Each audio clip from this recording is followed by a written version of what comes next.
Great stuff. Yeah, I just want to talk about the new book. Really excited about this new book, 35 Years of Metal Blade Records. Yes, sir. Yeah, cool. And I was actually in school in LA in '82, and that really was kind of a magic period when metal took off, didn't it, really, in '82 in a way. And so I guess 35 years seems like a good time to write a book now, Brian. Yeah, I mean, we're kind of trying to figure out what to do for our 35th anniversary, and, we've kind of been approached about doing a book quite often, and it just kind of seemed like the right time to do it now. It was a cool thing to do for the 35th anniversary, so why not? Oh, awesome, yeah. And I've got quite a few really questions for you, and going back to the first Metal Massacre LP, obviously you were friends with Lars from a young age, and that almost didn't happen. The Hit the Lights track, it almost didn't make it there on time, did it, Brian? Yeah, in fairly typical Lars fashion, it was the very last day that we had to get the tape in that he drove it up. I think they finished recording it the night before, basically. So if that was it. I mean, if it didn't get in that day, I'm not sure it would have made it on the record. But luckily it did, so all is good. Yeah, a bit of history was sort of recorded at that point. And then after the compilation, the first maybe one or two, you did the Armored Saint EP, the debut EP, which was really, I suppose that was a big moment for you.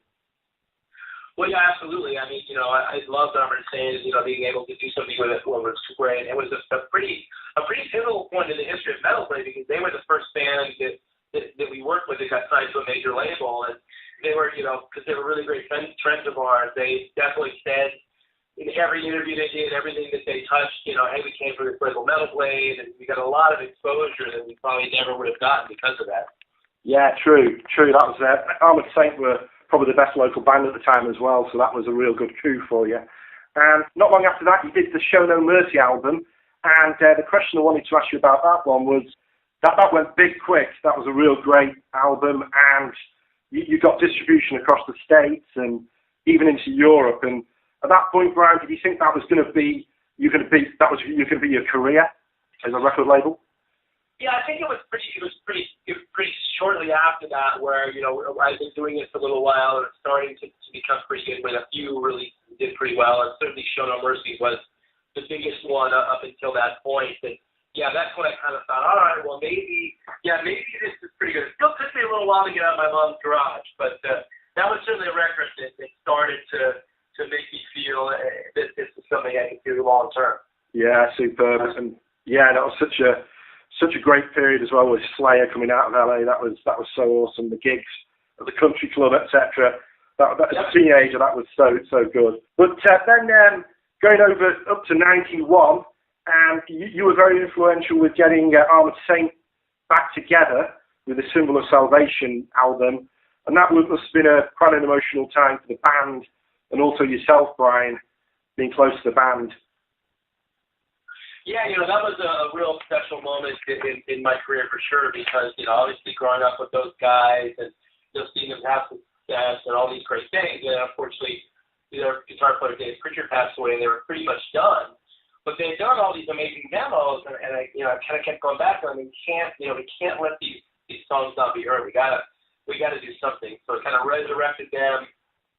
Got Dave Jordan produced Alice in Chains and Jason Nixon to produce it, and they were able to put it through our Warrenfield at the time, and it just kind of these magical moments that came out. It's still one of my favorite records to this day. I love that album, and really happy that it came out as well as it did, and the band was able to get back together, and they're still going strong to this day, which is awesome. Yeah, which is great. I mean, they've been touring the UK recently. The last 2 or 3 tours they've done the UK, so such a great band even today. Really good. So, absolutely. Yeah. Now, a friend of mine has got a question. You released a live album by Angel Witch live in LA in 1990. And he was wondering, did you ever have any discussions with the band at the time to do a studio album? Because Angel Witch were pretty legendary new wave of British heavy metal, but they hadn't released an album for a long time. And they didn't until 2012 on Metal Blade. And did you have any chats with Kevin or anything at that time, or was it just a straight live recording? Oh, no. We got offered it, so I just talked to Kevin, and we for sure wanted to do more stuff. But he for whatever reason, he wasn't really into it. I think, I don't know, Kevin's an amazing musician, a great player, but he had a lot of stuff going on in his life. I think at that point it just didn't make it as easy for him to be able to put out a studio record. So it never happened. But trust me, I was definitely like, come on, man, let's do this. But it just didn't work out. No. And New Wave of British Heavy Metal's made a big comeback recently as well, Brian, hasn't it? It's bigger than it probably ever was in the original era.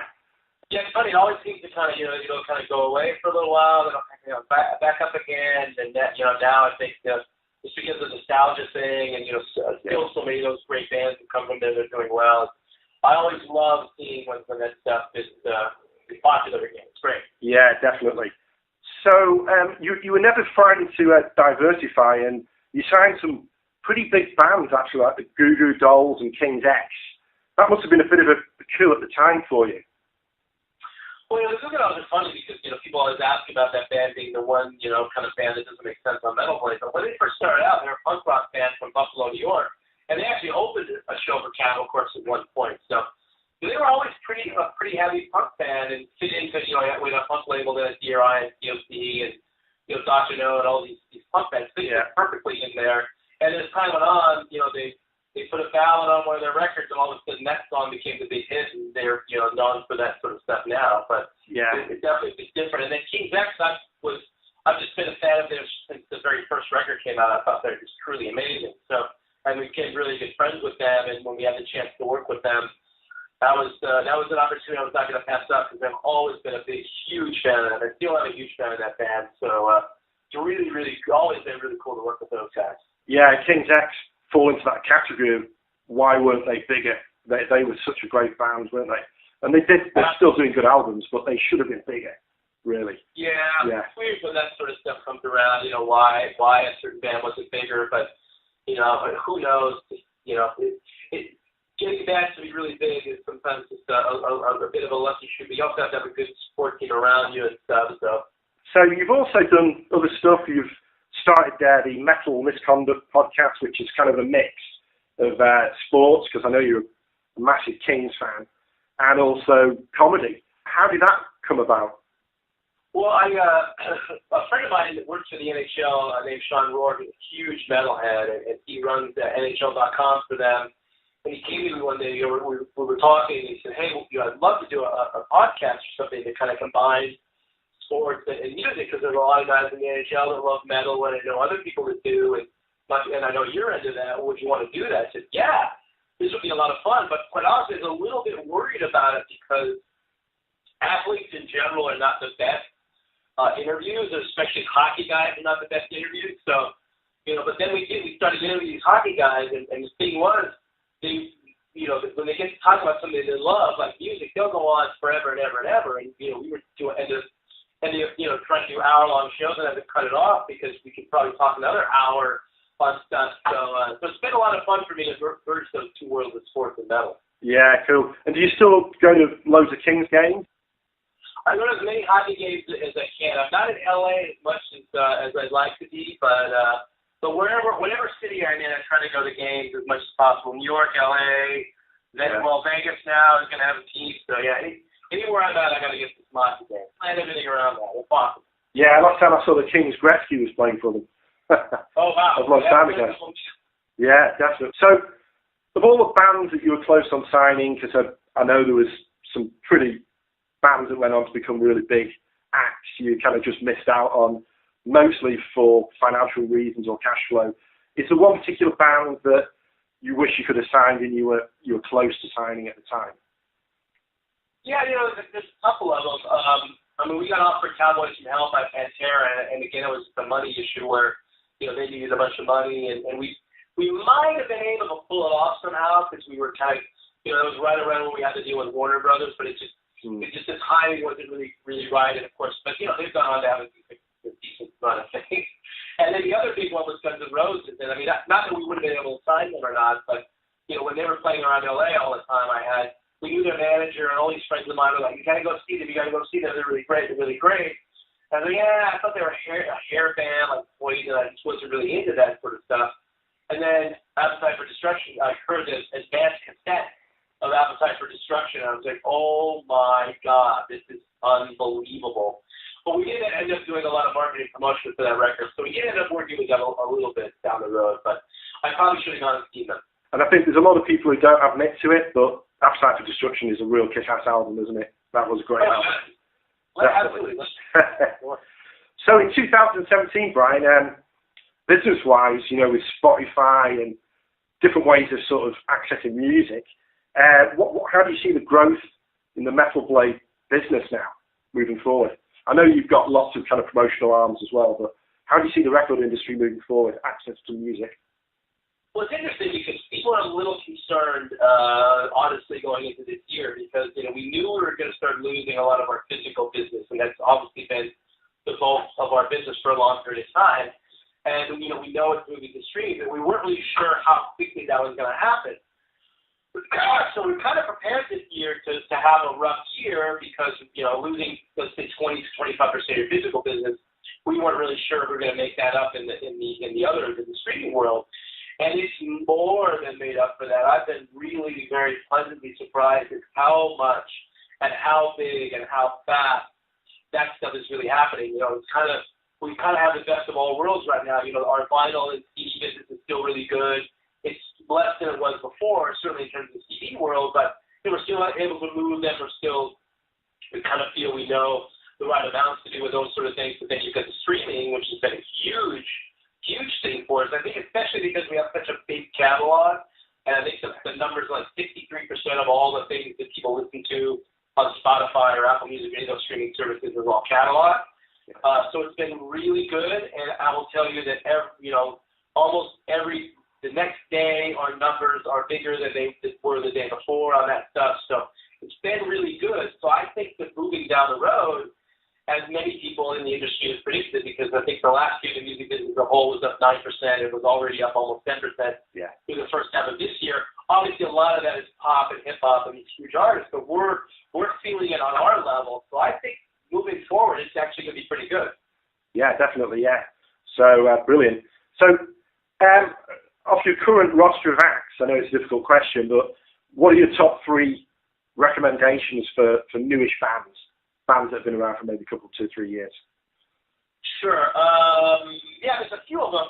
So we have this band, a couple of them are really very different. We have this band called Igor, Igorrr. Yeah. It's kind of, I don't even know how to describe them. You have to kind of look at it, but it's, there's a little bit of the DJ world in there, and there's a little bit of black metal in there, and it's kind of this mix-mash of a whole bunch of different things. And honestly, that was one where the staff really loved it.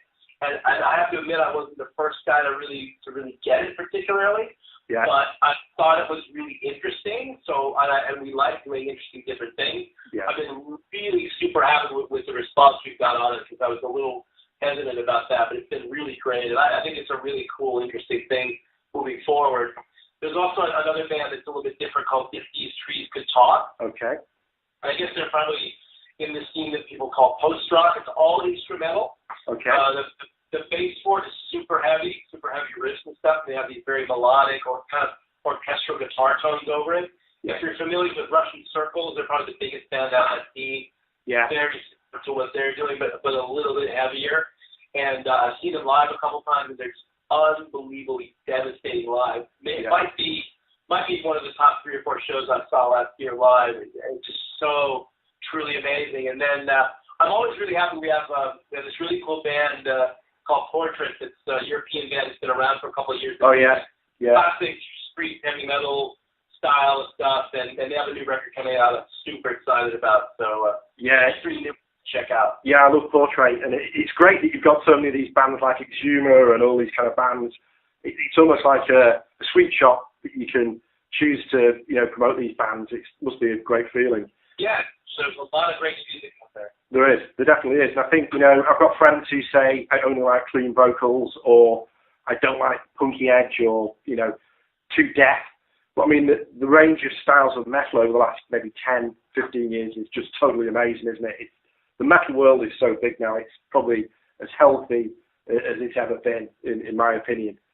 Yeah, brilliant. So, a final question, Brian, and another difficult question. In the last 35 years of Metal Blade, what would be your top 5 albums? Tricky one, I know, but Well, your top 5 today could change tomorrow, of course. Yes, it could change in the next hour. Well, Yeah, exactly. Yeah, definitely. these are impossible questions to answer, but I'll, since you forced me, I'll give you one. So, I will say Metal Master 1, Slayer Hell Away, Armored Saint Symbol of Salvation, Amon Amarth Twilight of the Thunder God. That's 4. Yeah. So now I have to randomly pick 5. So I will pick something new this old, Fate's Warning, Awaken the Guardian live. Oh, the live one. Oh, yeah, is that the recent live one from Germany? Yeah, I need to get that one. That's a good release, yeah? Yeah, it came out great. It came out really good. It's done incredible numbers. We were on the charts in Germany and the U.S. I was kind of blown away by the response to that. So yeah, well, you know, you can always rely on the Germans. I've been there a couple of times for festivals, and it's just total metal in Germany, isn't it? They love the metal in Germany, which is brilliant. So, well, thanks for your time, Brian. And the book is great. I actually got an advance and read it all the way through in one go the other day. So many great stories, and brilliant. We'll be recommending the book and reviewing it on Metal Temple. Great. Thank you so much. Cheers, Brian. Really enjoyed that. Thank you. Bye. Thank you. Bye.